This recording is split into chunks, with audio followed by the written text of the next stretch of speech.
pour un peu avoir une idée sur la situation en Tunisie. Donc on a intitulé son intervention, sa conférence en public, la crise tunisienne, enjeux et perspectives. Et voilà, donc on va avoir un point de vue de l'intérieur sur cette crise, et les choses sont en train de bouger.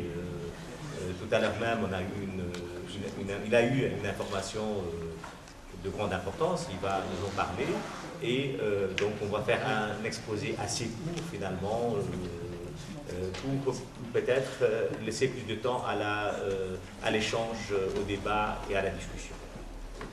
Voilà, donc sans plus tarder, on peut commencer. Merci, chers collègues. Je voudrais tout d'abord souhaiter la bienvenue à tous ceux qui se sont joints et qui m'honorent beaucoup en assistant pour écouter cette conférence qui arrive à la fin de journée, et certains d'entre nous ont été pris toute la journée par des travaux. Je dois féliciter l'auteur de cette initiative et toute l'équipe qui l'a accompagnée, qui a été vraiment extrêmement fructueuse, extrêmement intéressante, et elle nous a conduit dans un domaine qui intéresse précisément les Tunisiens qui sont à l'étranger, et nous avons conclu que peut-être il fallait mieux faire que ce qui existe actuellement dans ce projet de constitution. Projet de constitution qui, bien entendu, il est au cœur de la crise. Parce que finalement, le point de départ, c'est tout simplement l'Assemblée nationale constituante, dont l'objet était d'élaborer une constitution. Et puis, le pays s'est engagé dans un processus qui, pour des raisons multiples, on ne va pas s'arrêter maintenant à tous les tenants et les aboutissants, nous a conduit à une situation qui est devenue en quelque sorte incontrôlable et qui a un peu dévié par rapport à l'idée qu'on avait au départ au moment où les élections ont eu lieu. Nous sommes partis avec l'idée que la Constitution de 1959 a fait 100 ans et qu'il n'est pas possible de continuer avec après la Révolution, que pour changer cet état de choses, il n'y avait qu'une seule solution. Étant donné que la Constitution a été, vous vous souvenez, tout simplement écartée, et les institutions ont été dissoutes, il n'y avait plus d'assemblée, etc. Alors qui va élaborer une nouvelle constitution et qui allait la faire? Forcément, ça ne peut être qu'une Assemblée nationale constituante.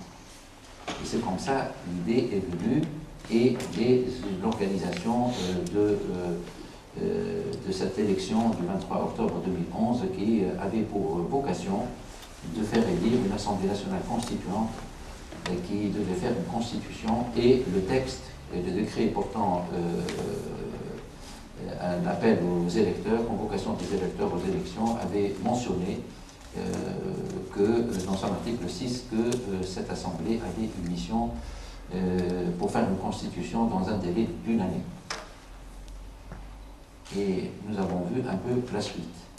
On a eu droit à une loi portant organisation des pouvoirs publics avec un profil d'un véritable régime d'assemblée, pas parlementaire, d'assemblée, qui avait trois fonctions: celle de faire la constitution, celle de légiférer et celle de contrôler le gouvernement. C'est-à-dire que dès le départ, la fameuse petite constitution dont on parle, c'était fait pour non pas faire une constitution, mais c'était pour organiser la vie dans la société pour une période de temps qui n'a même pas été fixée, puisqu'il était dit que les travaux de cette Assemblée nationale constituante se termineront le jour où la Constitution aurait été adoptée et où les institutions qui sont prévues par cette Constitution mises en place. Point. C'est-à-dire que ça peut prendre 4, 5 ans, 10 ans, ça peut prendre 2 ans, ça peut prendre une année et demie, ça ne peut pas prendre une année et demie, c'est pas possible.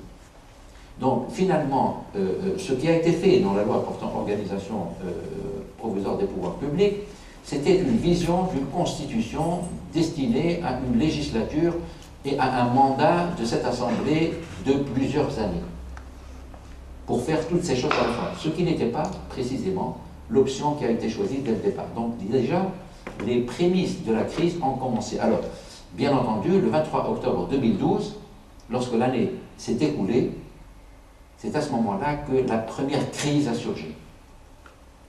C'est-à-dire, vous vous souvenez qu'avant une semaine, avant 10 jours, etc., on commençait à parler que va devenir cette Assemblée parce que sa mission sera terminée le 23 octobre 2012. Et nous n'avons pas encore avancé puisqu'on était à la deuxième version ou même à la première de la Constitution. Et il y avait une crainte chez tout le monde que probablement si tout va s'affaler comme ça, le 23 octobre après l'année, eh bien on va rester dans le vide. Et bien entendu, il y a eu de la retenue de la part de la classe politique, des partis politiques, de l'opposition et autres pour dire que non, il n'y aura pas un vide, on va essayer de continuer, mais pourvu que ça ne prend pas plus de temps. On a continué. Est venu le deuxième événement, le 6 février 2013, l'assassinat de Chokri Belaïd. C'était le deuxième détonateur d'une crise qui a été habilement, mais par responsabilité, contenue par la position du chef du gouvernement à l'époque, Hamadi Jebeli, lorsque le jour même, il a annoncé que son commission, que la dissolution de son gouvernement, qu'un nouveau gouvernement de compétences qui n'appartient pas à un parti politique, qui ne va pas se présenter, et que lui-même, il ne se présentera pas aux prochaines élections. C'est-à-dire le jour même. Et vous savez ce qui s'est passé. On l'a pratiquement mis de côté, parce que la décision a été de faire autre chose, et on a eu le deuxième gouvernement, le gouvernement Ali Al-Hariri, qui est aujourd'hui en place. Troisième événement, c'est le 25 juillet, c'est l'assassinat de Mohamed Brahmi. Alors, jusque-là, on ne peut pas dire que l'opposition n'a pas été responsable. Parce que lorsque Hamadi Jebeli a envoyé la lettre à tous les partis politiques pour leur dire que nous avons échoué, et il ne parle pas de l'événement de l'assassinat de Chokri Belaïd, qui est une monstruosité, mais en plus, il a une année d'exercice du pouvoir à peu près, et il a vu que ça ne fonctionnait pas. Et il a vu que ce n'est pas une affaire simple. Il n'a pas l'expérience, c'était un peu de l'amateurisme et de l'improvisation. C'est pas seulement d'ailleurs pour le pouvoir, que même pour l'opposition. C'était des amateurs. On était tous des amateurs. On n'avait pas d'expérience, d'une expérience démocratique, d'un fonctionnement d'un système qui elle n'existait pas en réalité. Et c'est ça qui finalement a fait admettre qu'il fallait raison garder et ne pas se précipiter à jeter le holà sur ceux qui ont la responsabilité. Et on a suivi Hamadi Jebeli, je me souviens, que nous avons répondu par écrit, en lui disant qu'on n'était pas intéressé pour participer à ce gouvernement de compétences, et on n'avait pas besoin de le faire, mais on pouvait l'aider en lui donnant quelques noms de personnalités que nous considérons comme étant suffisamment compétents pour pouvoir... Et il était très content, et on lui a donné, etc. Il lui dit, donnez-moi des conseils, etc. Dans sa lettre écrite, signée par lui. Donc vous voyez très très bien que la pilule a été avalée, encore une fois. La troisième fois, c'était un peu trop. Et c'est ça qui, précisément, a fait qu'avec l'assassinat de Mohamed Brahmi et tout ce qu'il a accompagné pendant toute cette période de ce rendement de ce gouvernement qui, véritablement, a échoué pratiquement dans tous les secteurs. Secteur économique, secteur social, secteur sécuritaire, etc. Et c'était, Mohamed Brahmi, c'était la goutte qui a fait déborder le vase, finalement. Et c'est un acte abominable. Et donc c'est là où la crise dont on parle aujourd'hui s'est vraiment déclenchée. Parce qu'on est passé, après cette première période où tout le monde a essayé de vivre avec la situation en ne jetant pas l'huile sur le feu, en essayant de comprendre et d'aider, là c'est terminé. En plus, pour toutes ces raisons que je viens de vous indiquer. Bon.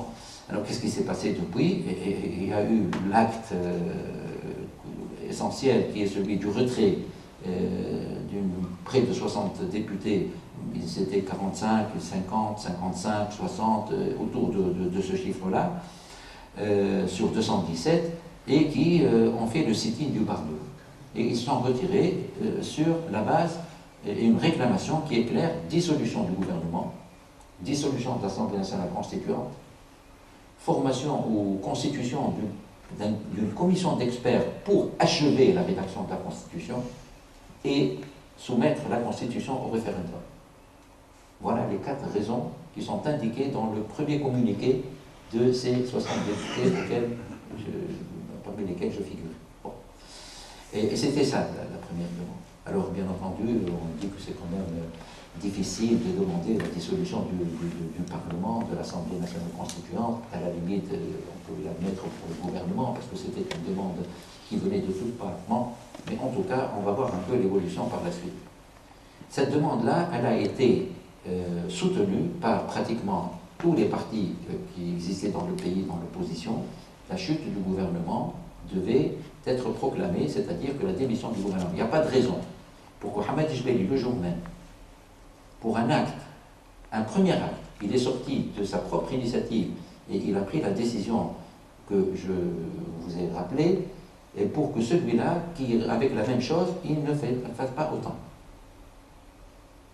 Donc c'est les mêmes, et c'est encore pire, parce que le rendement sur tous les secteurs politiques dont je parlais était complètement défectueux, et en tout cas, personne n'était réellement satisfait de ce qui se passe. Et voilà la crise alors qui est venue, qui est aggravée. Alors, c'est là la crise. Maintenant, les enjeux, c'est quoi? Alors, la crise, pour la petite histoire, parce que peut-être, cher ami, vous n'êtes pas au courant, que cette crise et cette volonté de démettre le gouvernement, c'est quelque chose qui a été appuyé par les partis politiques, par la société civile, par les organisations nationales les plus importantes dans le pays.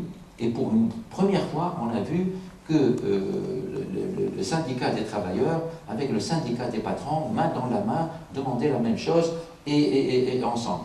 Avec la Ligue tunisienne des droits de l'homme, qui a quand même un passé historique exceptionnel, et puis l'ordre des avocats, qui sont quand même des organisations quand même représentatives un peu de l'ensemble, aussi bien de la société civile, c'est-à-dire en plus une multitude d'autres associations, etc. Et la dernière dont je voudrais parler, c'est, on n'a jamais vu ça, et cher ami, tu sais, une déclaration du 7 août des présidents des universités tunisiens. J'ai 30 ans à l'université, je n'ai jamais vu un communiqué pareil. Je n'ai pas le temps de vous le lire, mais je peux vous le laisser, vous le distribuer. C'est-à-dire qu'il reprend pratiquement mot à mot, c'est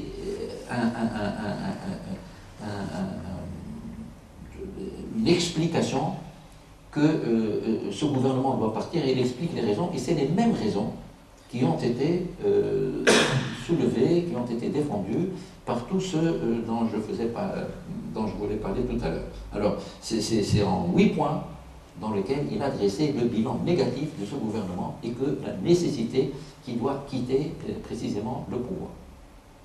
Donc, on ne peut pas dire que toutes ces organisations, tous ces gens, tout ce qui constitue la crème de la société, avec, bien entendu, les gens qui sont descendus dans la rue, se sont trompés.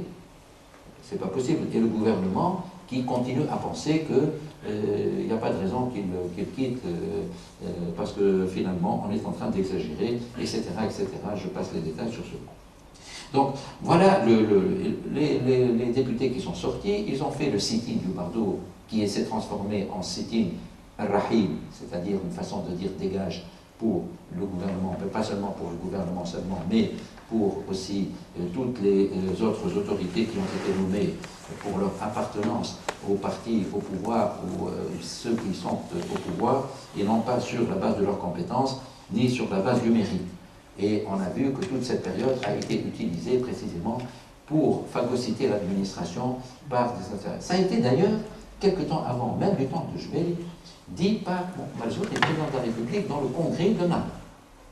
Il leur a dit, dans le congrès de Nahda, devant le parterre de Nahda, Moussa Mazouti, vous êtes en train d'essayer, pas d'essayer, de vous incruster dans l'administration, en s'adressant c'est bien qu'il a eu par la suite quelques remontrances.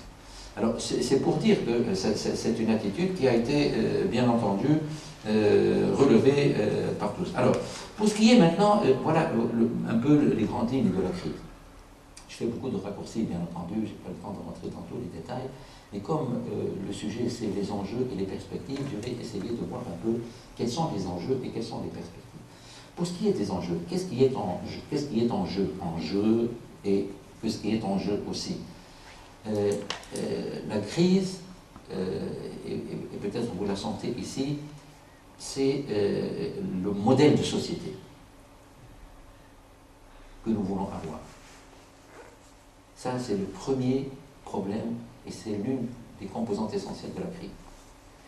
La venue au pouvoir de la Troïka a introduit dans le pays une dimension nouvelle qui a donné l'impression que la société va être transformée radicalement dans une perspective de moyen et de long terme pour changer précisément de ce qui est considéré par une masse importante de Tunisiens comme étant des acquis de la Tunisie, qui est un pays qui doit conserver cette appartenance arabo-islamique ou musulmane, mais en même temps cette ouverture et cette modernité. C'est ça le modèle auquel les Tunisiens sont attachés. Une religion dans laquelle il n'y a pas de tuteur. Une religion qui relève du fort intérieur de chaque citoyen. Une religion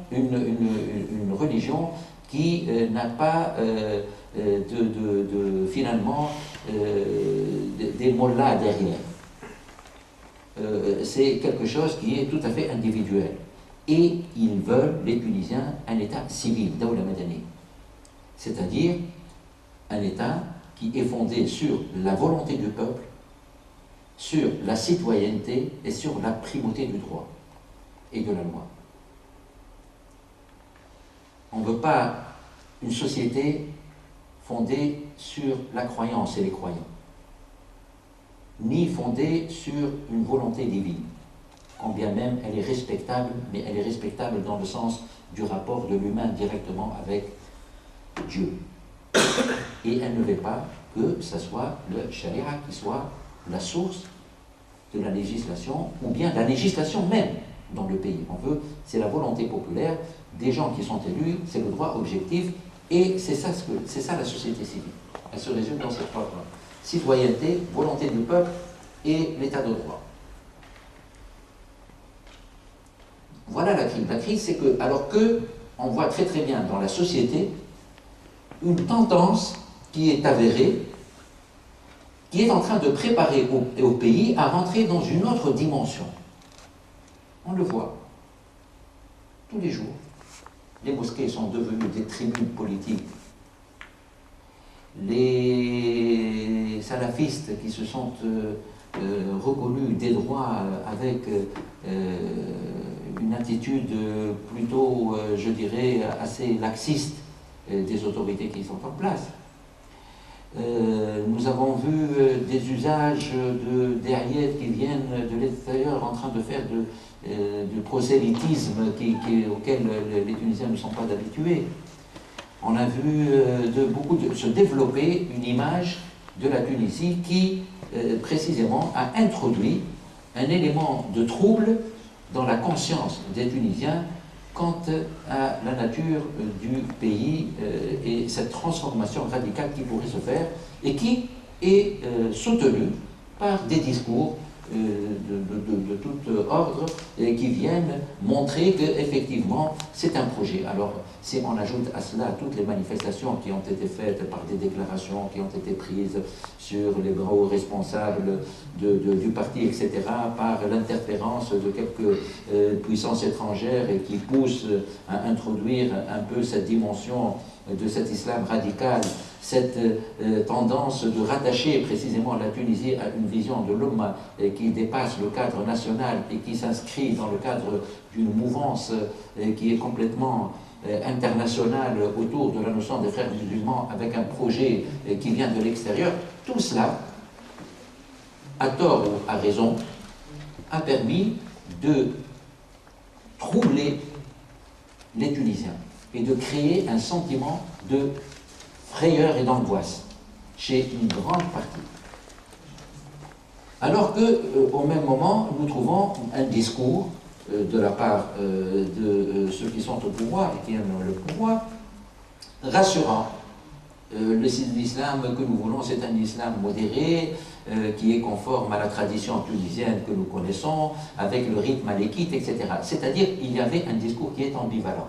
Un discours rassurant sur le plan de cette appartenance à l'islam, mais en même temps des comportements de la part de plusieurs milices ou quelques autres ordres qui sont créés par-ci, par-là, qui sont en train d'utiliser des moyens avec des drapeaux qui ne sont pas le drapeau national, avec des attitudes et des actions qui sont d'extrême violence, telles que l'attaque, par exemple, de l'ambassade des États-Unis, telles que des manifestations ici et là sur des imarats qui sont à Oxygène, l'attitude sur l'université du Manouba, dont on se souvient, là où on a fait chuter le drapeau tunisien pour mettre à sa place un drapeau, etc. Donc, vous voyez, il y a tout cela qui n'échappe à personne, c'est-à-dire que nous entrons dans un pays qui n'est pas celui que nous souhaitons, et ce n'est pas que les Tunisiens souhaitent. C'est ça le grand problème, c'est-à-dire un véritable enjeu du modèle de société. Ça, c'est le premier point essentiel. Et je suis l'évolution de la Constitution, on le voit dans les positions qu'il y a sur ces règles, le préambule au début, comment il était, puis petit à petit, grâce précisément à la résistance, et puis grâce aussi au fait qu'ils ont compris que probablement la Tunisie, il est très très difficile de leur imposer un modèle un modèle religieux tel que cela pourrait exister dans d'autres pays auxquels on voudrait peut-être copier le système.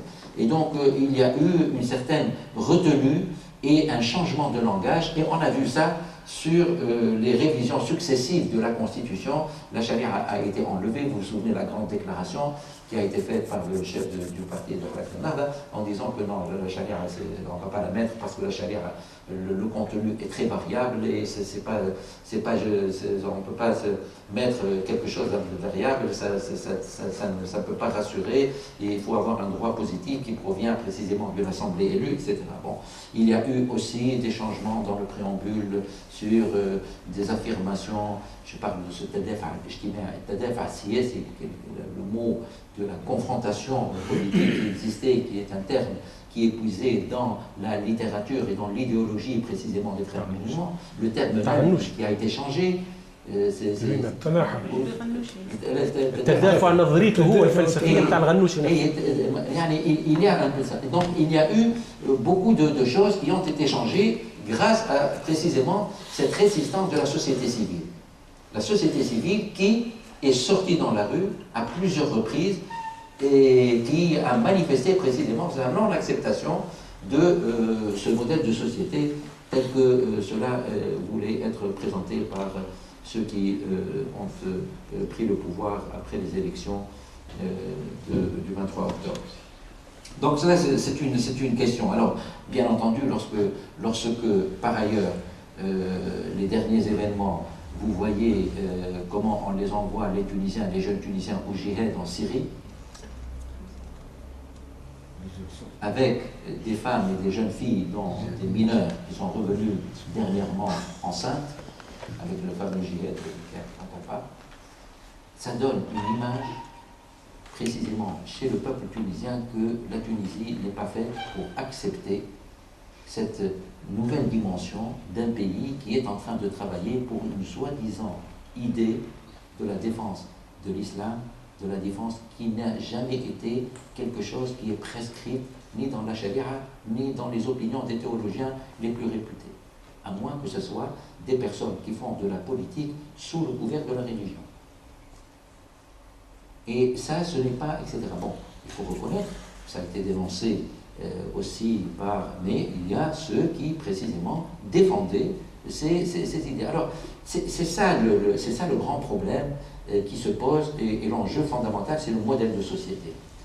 Les Tunisiens souhaitent avoir un État civil, avec le référentiel arabo-islamique qui soit bien ancré, bien reconnu, parce que là aussi, j'insiste particulièrement sur cela, les Tunisiens sont très attachés à leur arabité et à l'islam, et à leur religion. Mais d'une autre manière, avec un autre comportement. Mais ce n'est pas du tout la manière avec laquelle certains ont voulu l'imprégner et essayer de transformer la société, et pour la mener probablement dans une direction qui n'est pas celle qu'ils vont. Alors, bien entendu, ça c'est la question essentielle, qui n'avait pas de raison d'être, parce qu'on a passé très longtemps le temps pour discuter de ces choses-là, alors qu'en réalité, bon, maintenant les problèmes sont d'un autre ordre. Maintenant c'est le problème économique, c'est le problème social, c'est la non-réalisation des objectifs de la révolution. Parce que les objectifs de la révolution n'ont été ni l'identité arabo-musulmane, ni rien du tout. On n'a pas entendu un seul slogan le 14 janvier, du 17 décembre au 14 janvier, qui parlait de cette question identitaire. Ni un autre drapeau que celui du drapeau national. Donc les objectifs de la révolution étaient là. Et qu'est-ce qu'on voit? On a demandé la liberté, il y a eu une liberté. Pour reconnaître, nous vivons en Tunisie véritablement dans un pays aujourd'hui, ça il faut l'admettre, avec une grande liberté d'expression. Alors c'est vrai qu'elle est précisément attaquée, et on voit des gens qui sont mis en prison, des arrêtés pour l'expression, etc., etc. Mais très très vite, la société civile, c'est comme un vaccin, n'est-ce pas, qui est dans la société aujourd'hui, qui réagit et qui remet les choses à l'ordre. Et comme vous le savez, les libertés et les droits sont un combat qui est perpétuel, permanent. C'est un défi permanent, c'est-à-dire qu'il ne faut jamais baisser le bras, il faut toujours réclamer et il faut toujours sauvegarder et être vigilant, la vigilance absolue. Donc, même si c'est écrit dans les textes, etc., il faudrait être toujours vigilant. Bon, alors là, on a bon, maintenant, sur le plan de sur le plan social, eh bien, les gens, malheureusement, sont désappointés. Je fais le tour de la Tunisie, nous faisons tous les tours, on n'est pas toujours au bardeau, on va à l'intérieur du pays, on discute avec les gens, on fait des rencontres et on écoute précisément les Tunisiens, qu'est-ce qu'ils disent, et les gens qui sont dans une situation difficile. Alors aujourd'hui, le coût fin de la ménagère, vous en avez entendu parler, la cherté de la vie, l'inflation, etc. Ça, ce sont des réalités que personne ne peut nier. D'ailleurs, pour cela, je dois tout simplement rappeler que le gouverneur de la Banque centrale, quand même, qui est une source, on ne peut pas dire qu'elle est dans l'opposition, c'est une source qui est quand même fiable.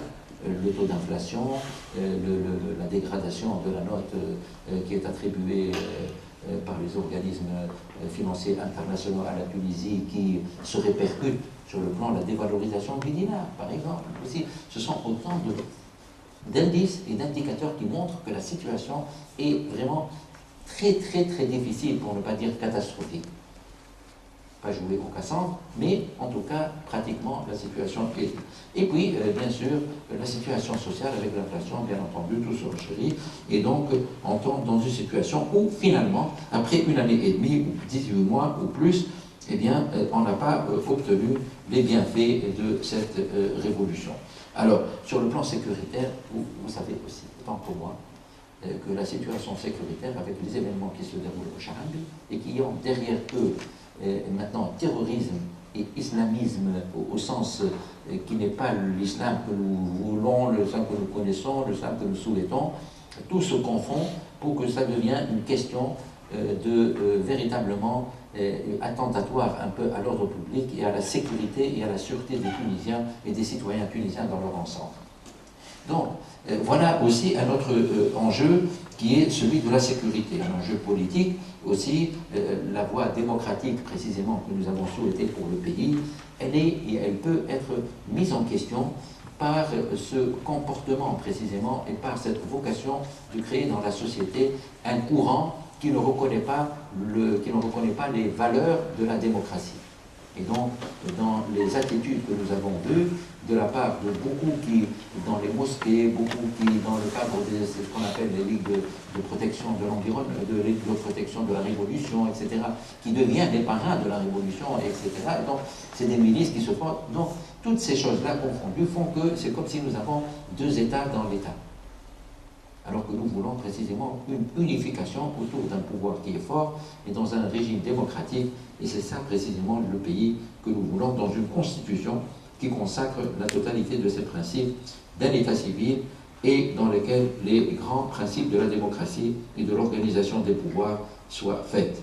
Aujourd'hui, la Constitution, elle est mise en cause sur un certain nombre d'articles parce que précisément, elle présage une constitution qui n'est pas aussi, qui ne garantit pas les principes sur lesquels la révolution a été faite d'un État, bien entendu, démocratique. Si vous voulez, par la suite, je vous donnerai quelques exemples au moment des discussions.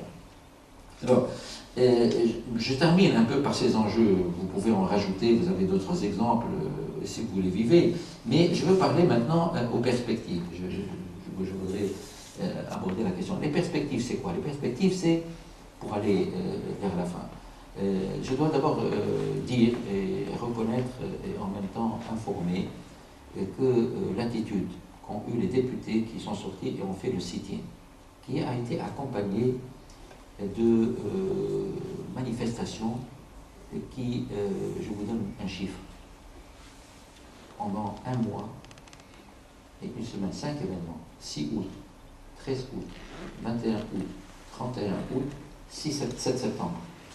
Le 49 doit le prendre de bras. Je peux vous dire que ce sont des centaines de milliers. Je ne veux pas dire millions, mais c'est des centaines de milliers. Et c'est des gens qui sont sortis spontanément, qui n'ont jamais été ni soudoyés, ni achetés par qui que ce soit. Dans la spontanéité la plus totale. Ça, je peux l'attester. J'étais présent, j'étais actif, et je sais de quoi je parle. Si maintenant, par-ci, par-là, il y a eu quelques cars qui ont été, ou quelques bus qui ont été mis à leur disposition de la part de quelques mécènes, après tout, c'est pas tellement grave, ça, si les gens arrivent à venir, etc. Bref, c'est pour montrer qu'en plus de toutes ces organisations nationales, ces partis politiques qui se sont tous fédérés pour soutenir cette idée que ce gouvernement doit partir, parce qu'il a échoué, il est aussi soutenu par le peuple. Il est soutenu par des mouvements populaires et amplifiés. Et même dans le sit-in du Bardo, je dois dire que pratiquement tous les jours, nous avons des citoyens normaux qui viennent s'enquérir et demander et faire état de leur angoisse et de leur crainte pour l'avenir du pays, à cause de ce que je viens de dire, et que ce gouvernement, finalement, n'est pas en train de mettre le pays dans une perspective rassurante. Lui-même, peut-être qu'il ne contrôle plus la situation. Parce que, précisément, il y a peut-être quelques autres raisons objectives, on doit reconnaître, qui font que la situation est difficile. Peut-être on nous dit aussi que si l'opposition était à leur place, elle n'aurait pas fait mieux. Elle n'a pas été à leur place, je ne peux pas dire que si elle aurait fait mieux ou pas. En tout cas, la situation telle que nous la constatons aujourd'hui, elle n'est pas bonne. Et que, rien que pour cela, il faudrait changer. Et donc, nous arrivons à ce changement. Comment il va s'opérer ce changement? Il y a eu une initiative qui a été prise par le Quatuor, qui est représenté par le GTT, l'UTICA, l'Ordre des avocats et la Ligue tunisienne pour droits de l'homme, qui ont pris en charge, présenté une feuille de route. Dans cette feuille de route, précisément, il était dit que le gouvernement devait démissionner. Il n'était pas chaud, et ils l'ont dit, que l'Assemblée nationale constituante soit dissoute.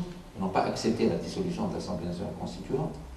Et ils ont dit que l'Assemblée nationale constituante doit rester dans sa mission essentielle, qui est la mission constituante, qu'un délai doit être prescrit. Il n'est pas normal qu'on sait quand est-ce qu'on rentre, mais on ne sait jamais quand est-ce qu'on sort. Est-ce que vous avez vu dans n'importe quel texte dans le monde une constitution où on ne dit pas quand est-ce que ça doit se terminer?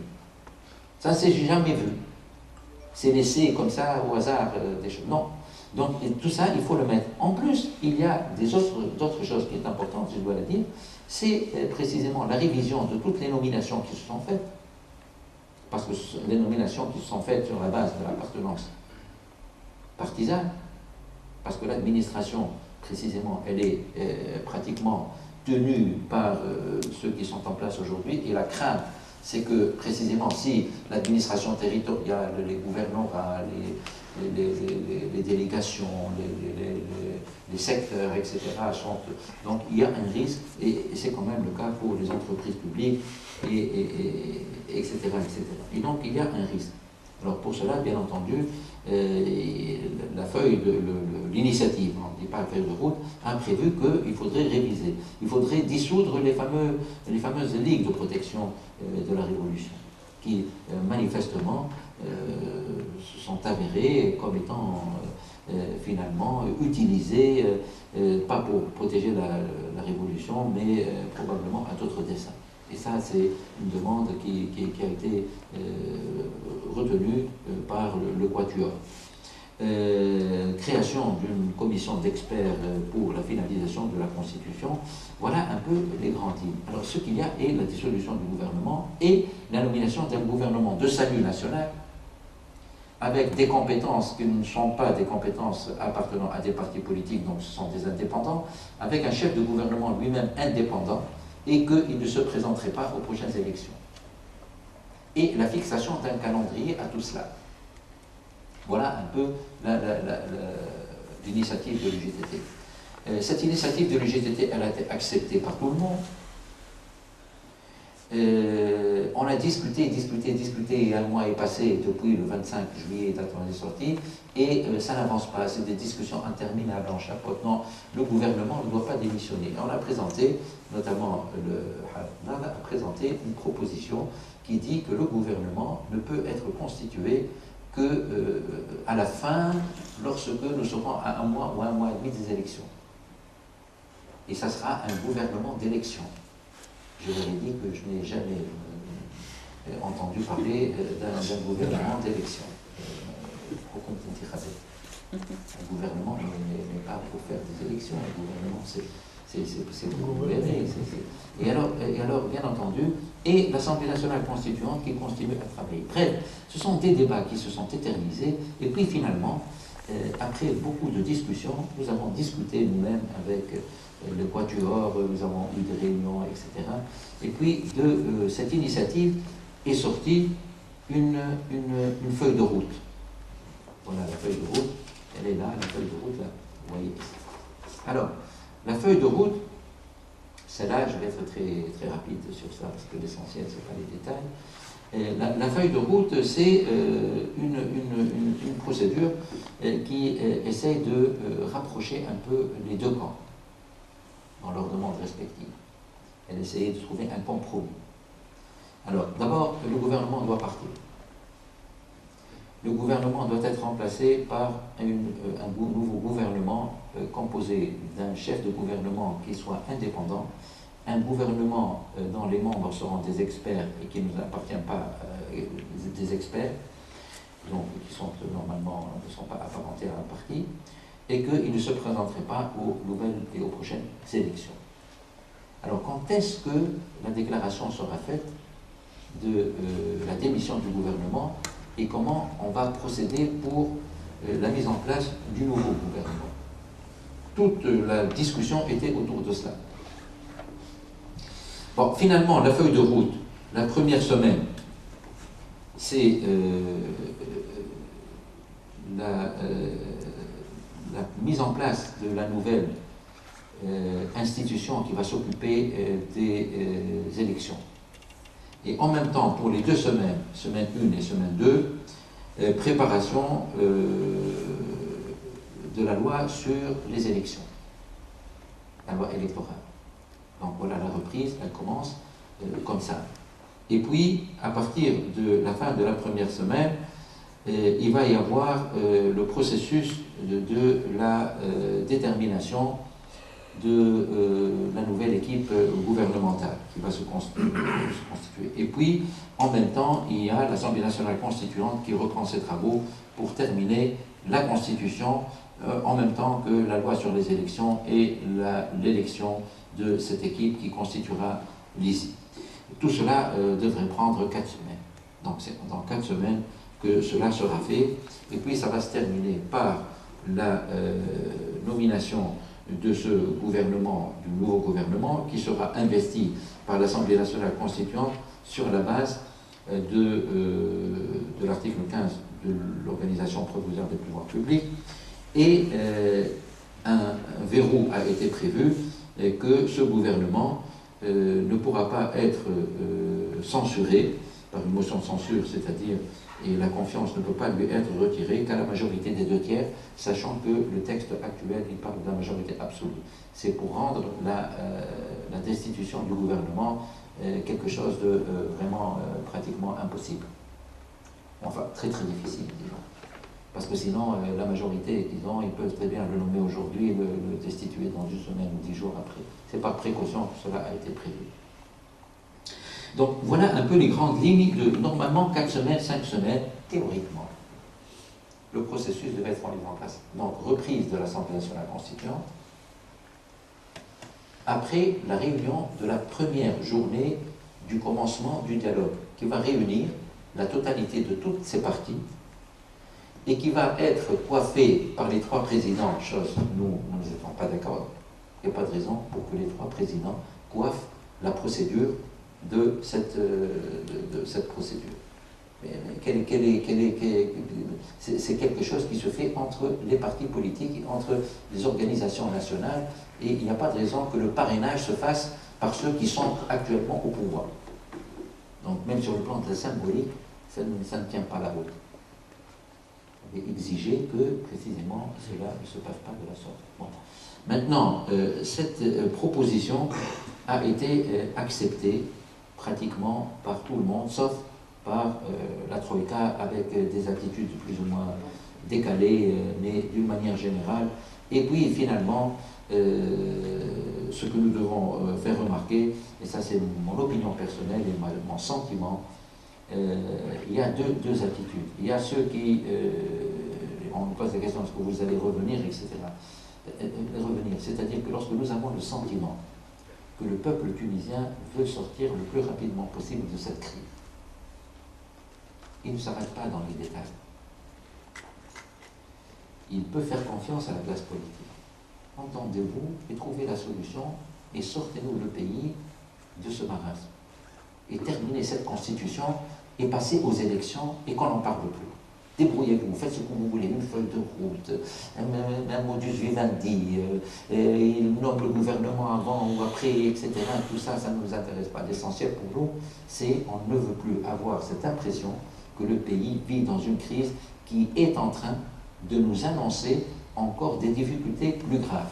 Quand on entend, par exemple, le gouvernement faire des déclarations ou une sortie comme ça, en disant « soyez rassurés, les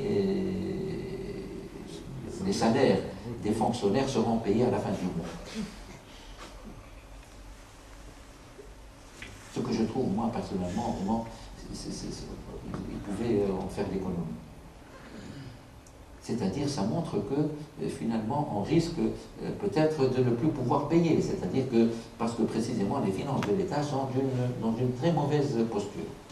Bref, donc c'est un sentiment généralisé d'une crise qui risque un jour de se réveiller, de nous trouver dans un cas comme celui de la Grèce ou de l'Argentine il y a quelques années, etc., que le pays est bloqué. Les banques, vous allez à la banque, il n'y a pas d'argent, c'est-à-dire qu'on est dans une situation pareille.